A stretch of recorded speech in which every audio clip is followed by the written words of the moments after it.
Naam, nadhani mtazamaji wa Trend TV jana utakuwa unakumbuka tulileta habari kuhusiana na ajali ambayo imemkuta msanii wa Singeli ambaye anafahamika kwa jina la Msagasumu, na leo tuko hapa kwa ajili ya kukupa muendelezo, mrejesho kuhusiana na afya ya Msagasumu kwa sasa baada ya kupata ajali hiyo.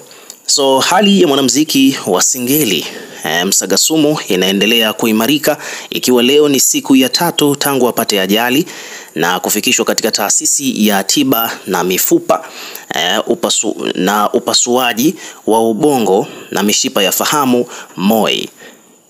Kwa sasa yupo sawa, anaweza hata kutembea, ila bado tu ni kwamba ana majeraha madogo madogo kwa sababu amevunjika mbavu moja ya kulia na mbavu nyingine 4 upande wa kushoto, ila kidogo hali yake ni tofauti na alivyowasili hospitalini hapo.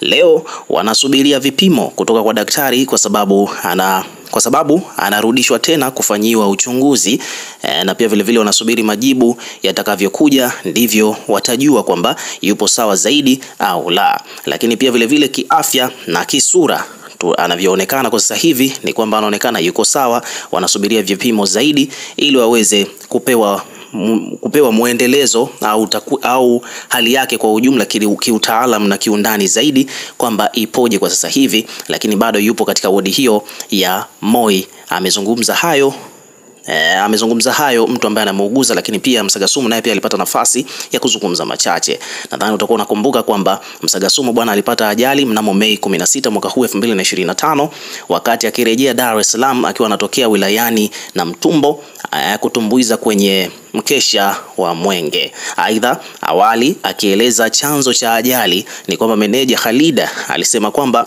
wakati wako safarini kurudi Dar es Salaam ni kwamba kuna bodaboda ilikatiza mbele yao, wakati dereva anajaribu kumkwepa ndipo akajikuta kwamba kuna kitu ameparamia na gari ikapinduka mara 3. Lakini kwa sasa hivi hali sio mbaya, wako vizuri, madaktari wanawashughulikia, naye pia vile wanasubiri majibu yao ya mtu mmoja ambaye alikuwepo katika ajali hiyo kutoka kwa madaktari. Alizungumza hivyo meneja wa Msagasumu. Lakini pia Msagasumu alishawahi kutoa nyimbo kama vile Unanitenga Shemeji, Cheupe Dawa, Kiki, Mambo Bado, Vikoba na nyinginezo kibao, akiwa anatajwa kuwa ndiye muasisi wa mziki wa Singeli nchini. Kwa hiyo kila laheri kwake. Ukiwa kama mdau pia tuwekee maoni yako katika comment section, tutakuwa tukisoma na kureplay kila comment, na pia hakikisha bwana una subscribe kwa ajili ya kupata update zaidi.